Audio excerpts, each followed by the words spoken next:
Welcome to Tartarian Tales 58, another CIA edition, and this one is going to be excellent.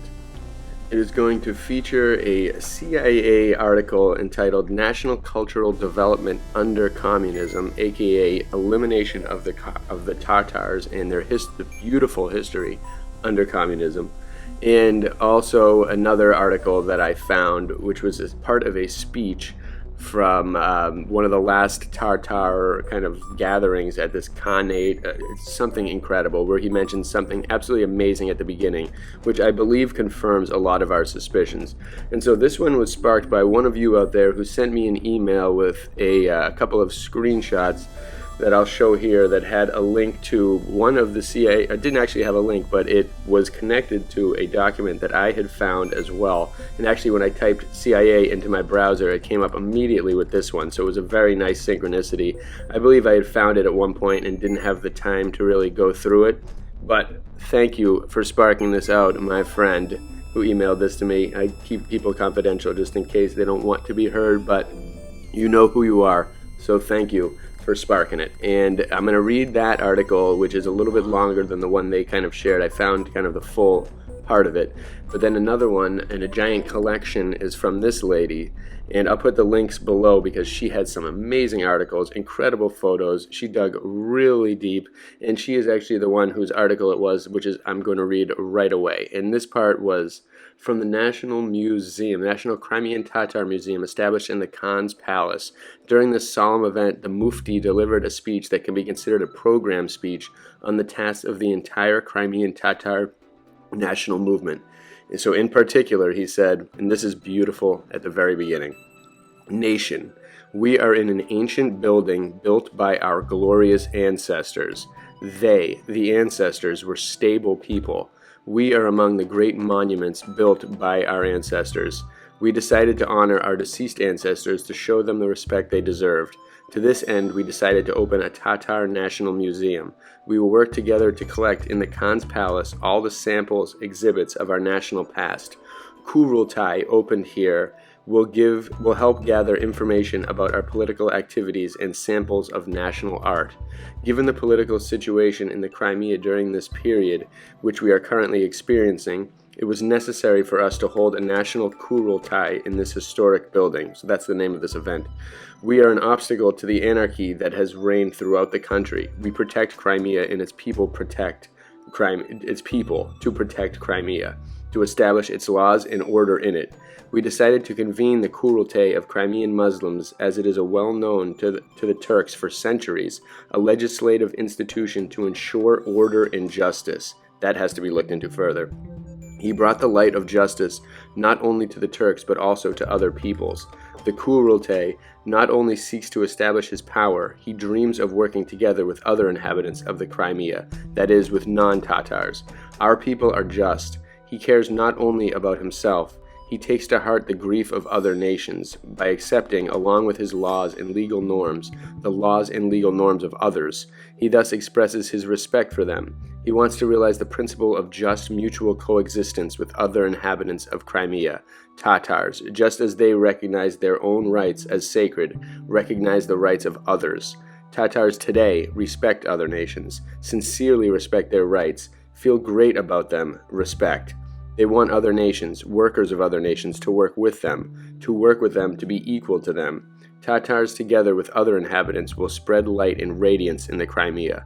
Together with them, will live a beautiful life in the conditions of general equality. There are many flowers, different colors and aromas in Crimea. These flowers are the nations that live in Crimea: Crimean Tatars, Russians, Jews, Greeks, Germans, and others.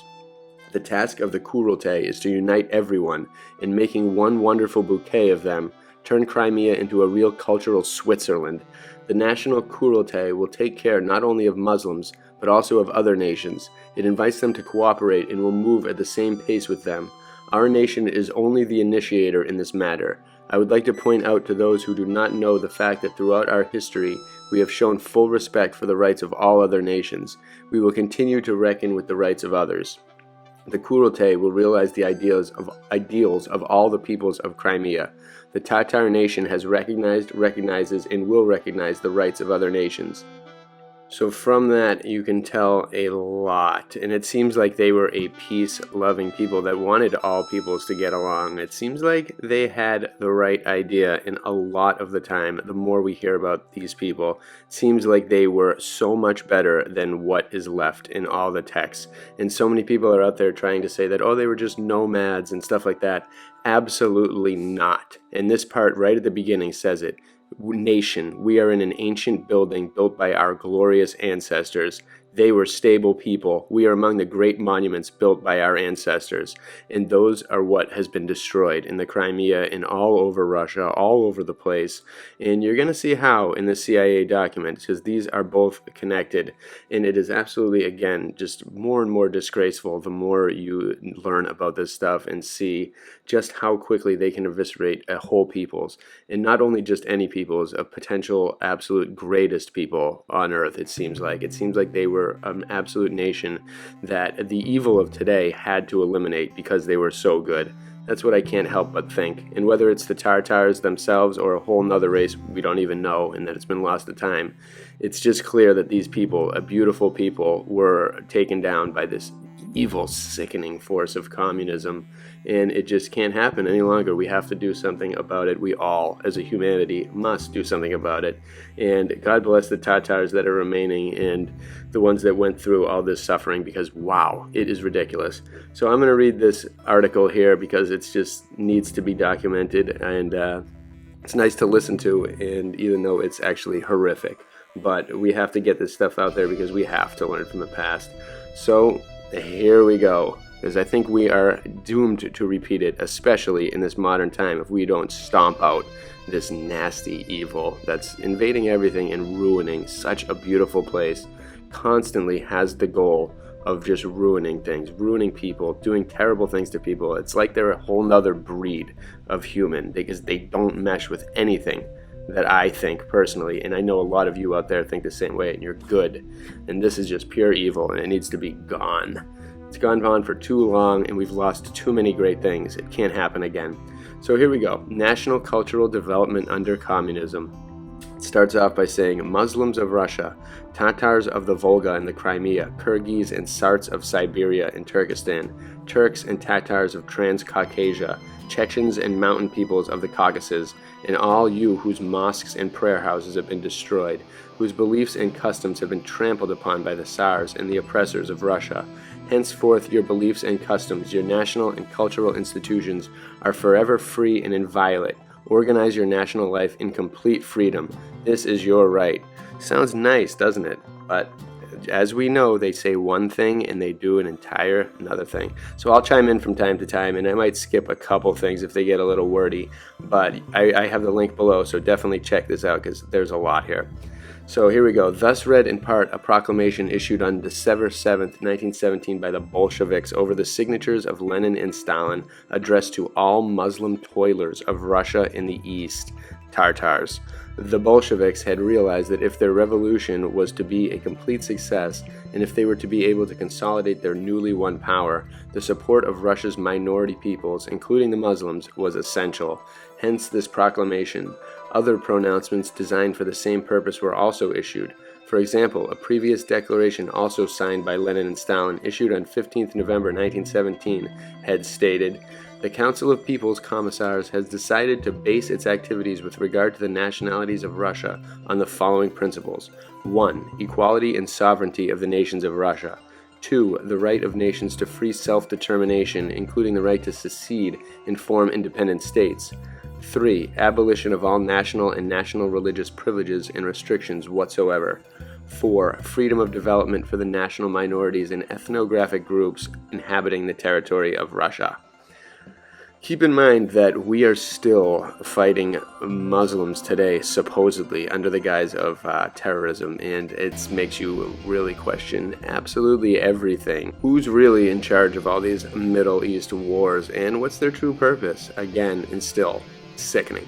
The Muslim peoples of Russia had, at the time, no way of knowing how little a Bolshevik, i.e. communist, promise meant. The two declarations, therefore, at first kindled great hopes among them, colonial subjects of the Tsar whose lands had been forcibly incorporated into and held as part of the Russian Empire. They fervently desired national independence, and these proclamations seemed an open invitation to them to declare their freedom from Russian rule and to create their own national states. The Tsarist regime therefore appeared as the chief enemy of the Muslims as of the Bolsheviks, so the former were easily persuaded to cooperate with the latter. Disillusionment was rapid. Muslim leaders were at first feasted and feted by the Bolsheviks, but as the power of the latter grew, they soon showed that their promises had been only a tactical maneuver.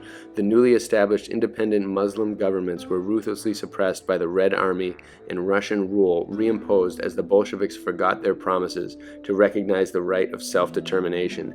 And that is the way evil works. They pretend they have no problem lying in order to get what they want, or hurting anyone else to get what they want. And it's just the traits of evil. Sick. The history of the communists during the 40 years they have been in power in the Soviet Union shows that self-determination has not been the only subject on which they have betrayed both their promises and their alleged doctrine.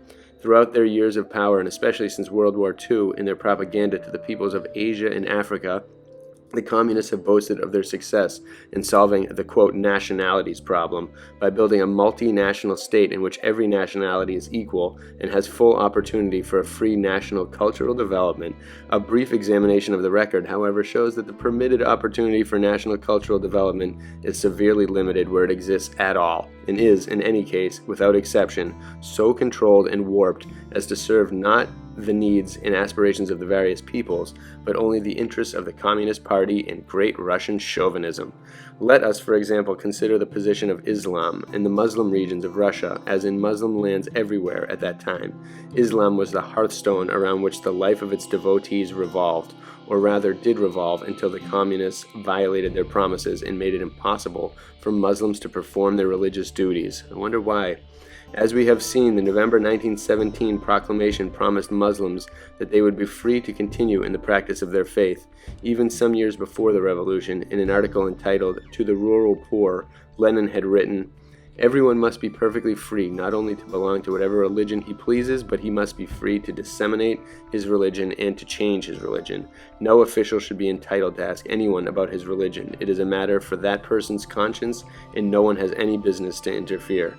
A decree on the separation of church from state, issued the 5th of February 1918, declared in Article 3 that every citizen may profess any religion or none.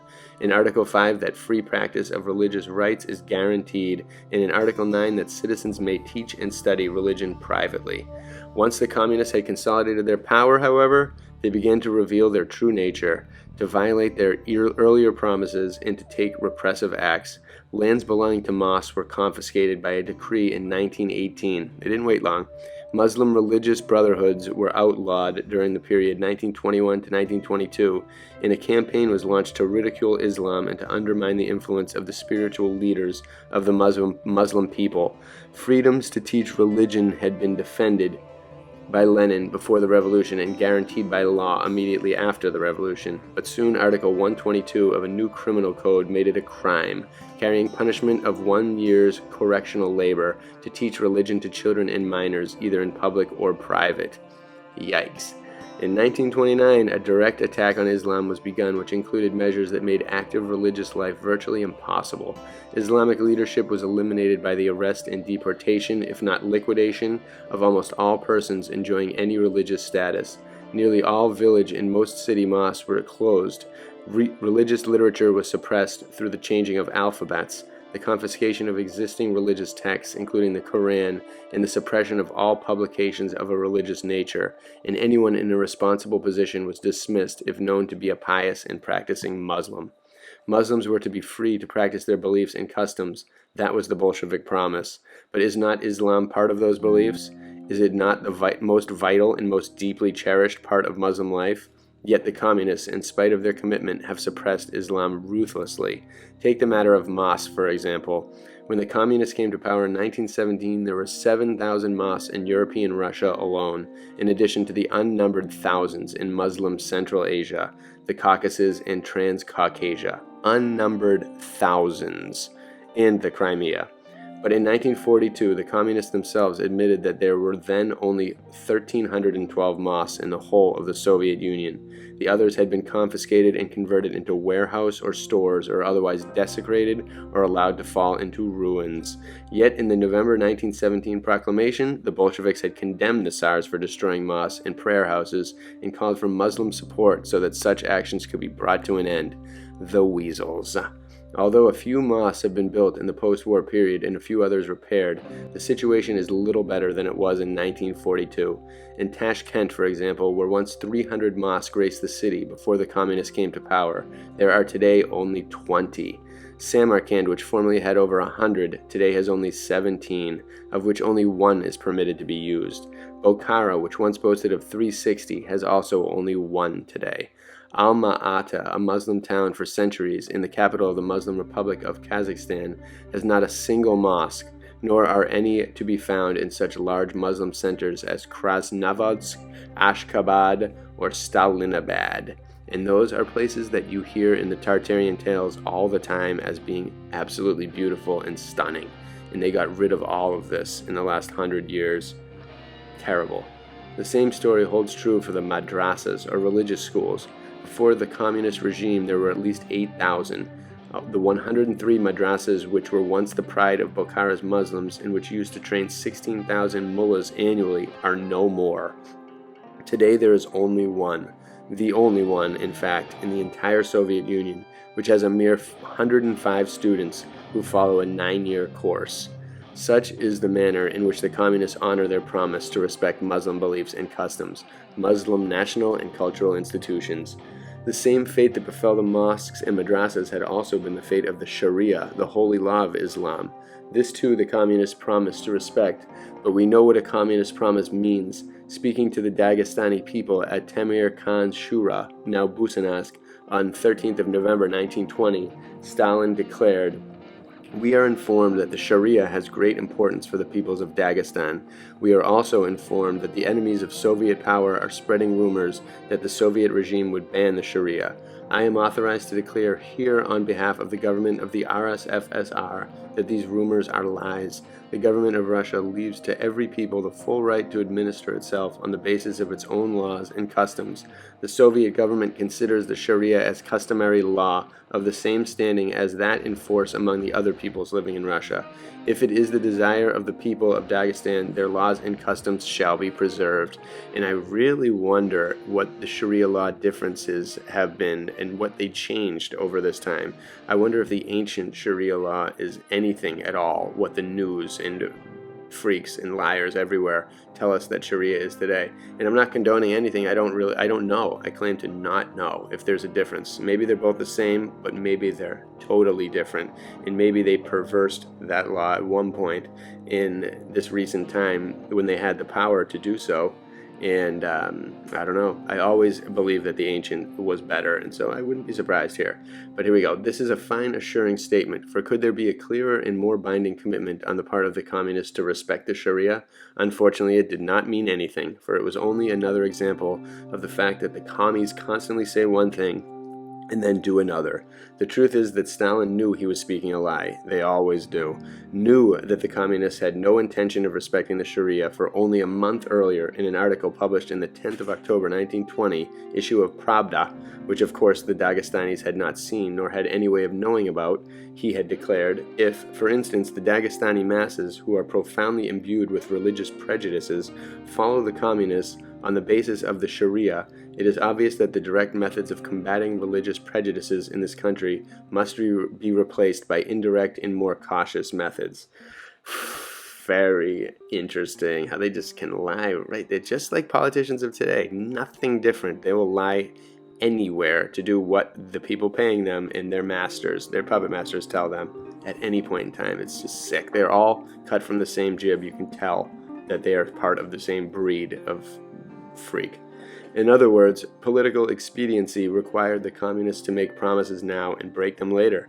This is exactly what the communists did. The Soviet government for a time allowed the Sharia to continue in force. In 1922, it even established Sharia courts in Turkestan, and then later, in 1924-25, in the course of the agrarian reform, had recourse to these courts to obtain favorable declarations from the Muslim divines.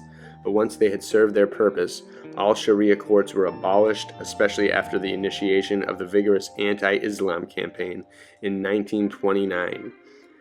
A 1950 January issue of the Soviet periodical put it, Stalinist precepts, when carried out, quickly led to the elimination of the old-fashioned beliefs in the, something, I can't read that part, and before long the Sharia eliminated itself and was liquidated. Yikes.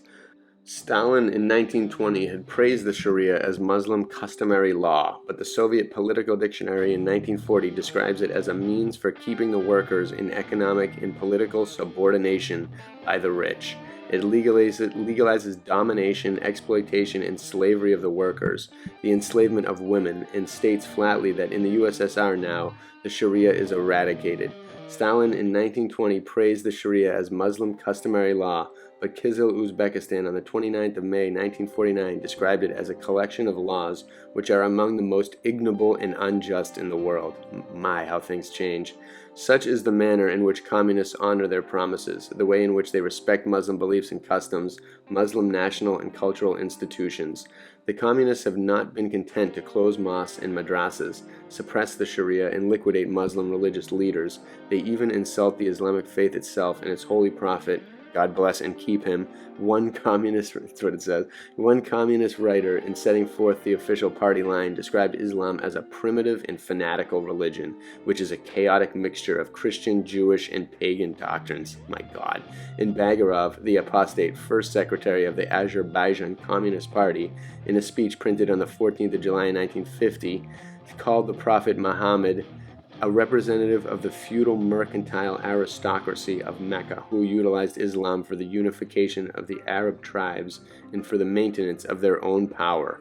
Yet, despite these blasphemies against Islam and Muhammad, may God bless him, the communists are today trying to persuade the Muslim peoples of Africa, Asia, and the Middle East that they have no better friends than the communists.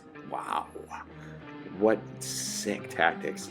The Holy Quran makes incumbent upon every true believer the faithful observance of the 5 pillars of Islam: profession of the faith, prayer, almsgiving, fasting, and pilgrimage. Very interesting. Fasting, all these things that are very healthy and positive.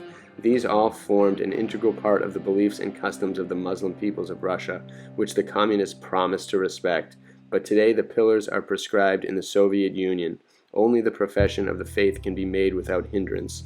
But even this must be done in secret unless the pious Muslim wishes to run the risk of being subjected to pressure, economic or otherwise, on the part of the authorities. Prayer, too, is impossible for the same reason.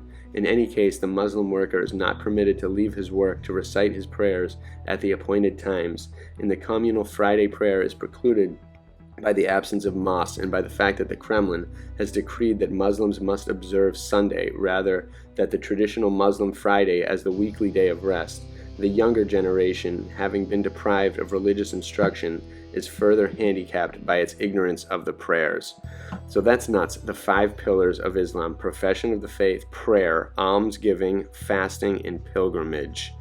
Wow, did they pervert that over time in the media and everything. It's just so ridiculous. It makes you question everything about every religion. It makes me proud to be an artist who just kind of sees it all and doesn't really kind of fully embrace everything except the miracles of this existence. That's all I know, and I love it. Fasting during the holy month of Ramadan is almost impossible. A Muslim worker, if he should decide to defy the communist ban on fasting, is nevertheless forced to do a full day's work, and the penalty for failure to perform that, I can't read that part, something norm is severe. Consequently, fasting has been made virtually physically impossible. Moreover, as a means of enforcing the ban, Muslims are frequently subjected to tests during Ramadan. For example, they may be called in for conference by their superiors and there offered a drink or a cigarette. Refusal to accept is tantamount to an admission of fasting and may well lead to dismissal, if not to more severe punishment. Just think about that, because now we know of fasting as being something that's so healthy for you. It helps your body clean itself, helps your body clean out the toxins and nasty stuff that they feed you. And then consider that banned by these people, because as they would inevitably bring in the pharmaceuticals and the other further evil of the medical industry and all these things.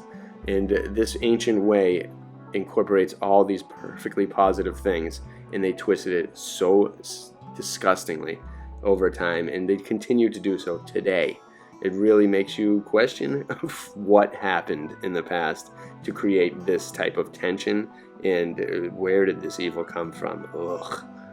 Almsgiving or zakat is rigorously prohibited by law. The criminal codes of the Uzbek, Tajik, and Turkmen republics, as well as that of the RSFSR, which is also enforced in the Kyrgyz and Kazakh republics, provide criminal penalties for the collection of such religious tithes. The fifth pillar, the Hajj or pilgrimage, was banned by the communists from the early days of their regime. As a result of wartime concessions, the ban was lifted in 1944, only to be reimposed in 1947. While the ban was again lifted after Stalin's death, this was more in theory than in practice, for the only Soviet Muslims to have made the trip to Mecca have been faithful communists whose purpose in making the Hajj is not primarily to fulfill any religious duty, but to propagandize. The ordinary Soviet Muslim is still prevented from making the pilgrimage. Wow, it makes me, this is probably just a stretch, but it makes me even question all of those things like the Inquisition and the Crusades. You know, was Christianity and Muslims always fighting, or did they just eradicate that in the last 100 years and then make up a bunch of bogus history? Maybe to cover for a time, because these people ran the world and they were all over the place and they had civilizations and star forts everywhere. Maybe it's to cover all of that up by making up the fable of the Crusades, and that this war has been going on so people would have reason to kind of think that they have a reason to justify these actions at this time in the early 1900s. Just a theory, like all of this. Everything I'm saying is theory, but you know, you got to read between the lines here. So boom. Let us turn now into a consideration of some other aspects of Muslim life and culture in the Soviet Union. The 7th All-Russian Conference of the Russian Social Democrat Labor Party, the former name of the Communist Party of the Soviet Union, in April 1917, adopted a resolution which read in part, "The party demands wide regional autonomy, the abolition of a compulsory state language. This was part of the Bolshevik campaign to win the support of Russia's minority peoples. A people's language is without doubt the most treasured part of its culture, and a people will fight as hard, if not harder, to preserve that heritage as to win political independence." The Bolsheviks knew this. Stalin, in fact, in his Marxism and the National Question book, had written, "A minority is discontented not because there is no national union, but because it does not enjoy the right to use its native language. Permit it to use its native language, and the discontent will pass of itself." Once the Bolsheviks had consolidated their power, however, this liberal view of the language question began to change, and Great Russian chauvinism once again began to emerge. Lenin saw the danger, and in a letter written on the 31st of December 1922, not meant for general publication, he warned that it is necessary to set the strictest rules concerning the use of national something, again I can't read it, something national republics which enter the Union, and to abide by those rules with a special carefulness. There is no doubt that under the pretext of unity of the railroad service, under the pretext of fiscal unity and so forth, with our present apparatus, a mass of abuses of genuinely Russian character will take place. After Lenin's death, the trend he had foreseen gathered more and more strength as the Soviet leaders forgot their early promise not to accord special rights to any single language. The climax came on the 13th of March in 1938 when the Kremlin issued a decree which made the teaching of Russian henceforth obligatory in all national minority schools. Today, Russian is not only taught in all schools, but has also, through the force of political, economic, and legal pressures, become the language of all business and social life in every part of the Soviet Union. Every Soviet citizen, regardless of his national origin, is compelled to make use of it if he is to achieve any success in his career, whatever that may be. Coursework at universities and other higher educational institutions in the USSR, even those located in Muslim areas, is carried on in Russian. This is not only strengthens the privileged position of Russian, but it keeps many minority youths from obtaining advanced education, since their training in the Russian language has been so poor that they do not qualify. As a result, only a small percentage of the graduates of educational institutions in Muslim areas are actually Muslim. For example, in March 1947, the rector of the Kazakh State University admitted that since the university's founding in 1934, only 17% of all graduates were Kazakh. Similarly, of the 1,100 students graduated by the Uzbek State University in Samarkand from 1927 to 1947, only slightly more than half were Asiatics, the rest having been Russians and others of European descent. Parallel examples could also be adduced for all other Muslim areas in their higher educational institutions. Not only have the communists violated their promise not to institute a compulsory state language, but they have also been making a determined effort to Russianize the various minority languages. Communist writers and grammarians are trying slowly to change the structure of the minority languages to make them conform as much as possible with the Russian model. And when new words are needed in a language, the communists do not permit them to be formed from native roots, but require that they be adapted from the Russian equivalents. Illustrative of this is the statement of the Russian press speaking of a linguistics conference which met at Baku in January 1951. The duty of linguists is to write really scientific works on the origin and history of the language, in doing which they must fully show the favorable influence of the Russian language on it and must establish the identical elements in the two languages. The language must be something, I can't read that last line, right? They put the thing on it. The above quotation was in reference specifically to the Azerbaijani language, but the same principles are being applied to all minority languages, including those spoken by the various Muslim peoples. Violence has also been done to the minority languages in another manner. The Muslim peoples of Central Asia and the Caucasus at the time of the 1917 revolution had long used the Arabic script for their languages as part of their campaign against Islam, and in order to weaken the ties between Russia's Muslims and the Muslims of other lands, the Kremlin in the 1920s decreed that henceforth all minority languages should be written in Latin alphabets. Then, a decade later, a new change was ordered in Cyrillic scripts, replaced the recently adopted Latin ones. In neither case were the wishes of the minority peoples taken into consideration. The communists in Moscow simply decided that these far-reaching changes should be made and then forced them upon the people. Such is the communist idea of a free national cultural development. So I'm on page 9 of the PDF right now, and I'm going to skip some of the other ones just to not make this extremely long, and I'm going to go to a couple key paragraphs, and one was this one, which I think is amazing, and it's made me really want to track down these texts, and I found parts of a couple, but these people have to do further research on this paragraph right here. The communists have, at the same time, begun a systematic campaign to ridicule and denounce the native folk literature as a means of justifying their suppression of it. The great Kyrgyz epic Manas, portraying the struggle between the Kyrgyz people and the Chinese, once viewed with favor by the Soviets, is now condemned as anti-popular, reactionary, and an idealization of Khans and feudal lords. Think about this as you think about how they're trying to rewrite American history today. The Azerbaijani epic Didi Korkut, which is also the Turkmen epic under the name Korkut Ata, once considered as an example of the highest type of popular poetry and of people's expression, has somehow, in communist eyes, become a reactionary bourgeoisie poem. Kublandi Batir, the Kazakh epic, is no longer a paean of national virtue and valor, but low patter extolling violence and brigandage, steeped in the poison of hatred of other peoples, in reactionary Muslim ideology and ideals of pan-Islam something. I don't even know. These people are a disgrace, and have a multitude of works of lesser stature. The fact is that the communists condemn and therefore prevent the publication of all Muslim literary works except those few which extol the virtues of Russia and the Russians. We have to consider every text we read as being ridiculous.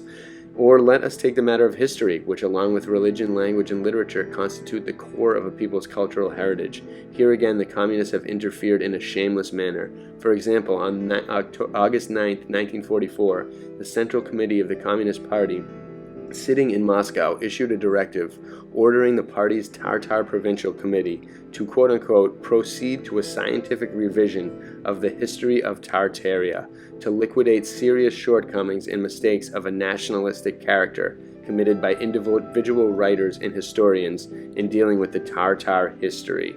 In other words, Tartar history was to be rewritten, let us be frank, was to be falsified, in order to eliminate references to Great Russian aggressions and to hide the facts of the real course of Tartar-Russian relations. And this was no isolated case. In every Muslim area within the USSR, the historians on orders of the Communist Party have rewritten history to distort the facts so that the Russians appear always in a good light. Needless to say, histories which present the facts truthfully have been withdrawn and destroyed so that the present and future generations of Muslims, and everyone, are forever denied the chance of learning the true facts of their nation's past. And that is a whopper of a quote that you may have seen on Reddit and other things, and this is the text that it comes from. Such is the manner in which communists respect Muslim beliefs and customs. Pathetic, so sick, so disgusting, and it just keeps going. There's so much more that they did. Here it says, in June 1949, in an article on Kazakh history, declared that Kenesari's policy directed at the creation of a centralized state was an expression of his usurpational efforts to subordinate all other holders of power to himself. And then the Pravda publishes a virulent attack on the mistakes of historians of Kazakhstan and made that guy Kenesari and his brother out as black villains, communist. Great Russian interests required that his name be besmirched, so Kazakh history was rewritten, and the communists call this free cultural development. So they were taking famous historical figures and twisting their stories, twisting their history entirely, twisting the folk tradition for generations, and forbidding all people to use it and think that particular ancient way. Or take the case of Shamil, the great hero of Caucasian resistance to Russian aggression, who has received the same treatment as Kenesari. The great Soviet encyclopedia, in an early edition published before systematic rewriting of history began, described him as the leader of the national liberation movement of the Caucasian mountain peoples, which was directed against the colonial policy of Tsarist Russia. The colonial policy. In the case of Shamil, the great hero of Caucasian resistance to Russian aggression, we must learn more about him in a future Tartarian Tales.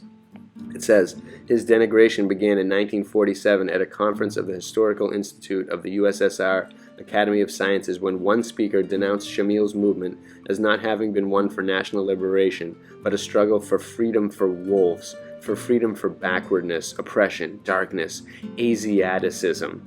Other conference members did not receive the speech well, and some even reproached Shamil's detractor, and nothing further was heard on the subject for 3 years. Then in March 1950, one Gaider Gusemev was given a Stalin Prize for his book, History of 19th Century Social and Philosophical Thought in Azerbaijan, in which Shamil was portrayed sympathetically. But only 2 months later in May, the prize was rescinded, and the prize committee administered a sharp rebuke, declaring that Gusemov's appraisal of Shamil basically distorts the meaning of the movement, which was reactionary and nationalistic. Haha, sounds a lot like Trump in the way they put everyone today, and was in the service of British capitalism and the Turkish Sultan, the patriarchy. After that, the history of another minority people was rewritten to meet the needs of Great Russian chauvinism, and the communists called this free cultural development.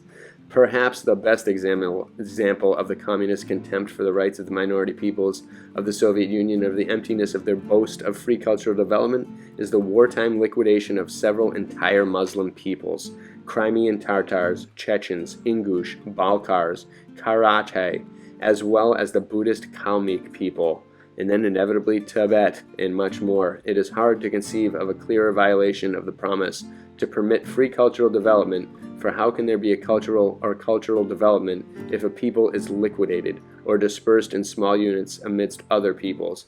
How can this be reconciled with the communist pledge as contained in the 1917 proclamation? And in typical fashion of evil, Stalin and his cohorts attempted at the time to justify this genocide on the grounds of military necessity, but the following statement shows the falsity of this claim. Again, think about every war you've ever heard, Middle East and everywhere in the past generations, all the same tactics.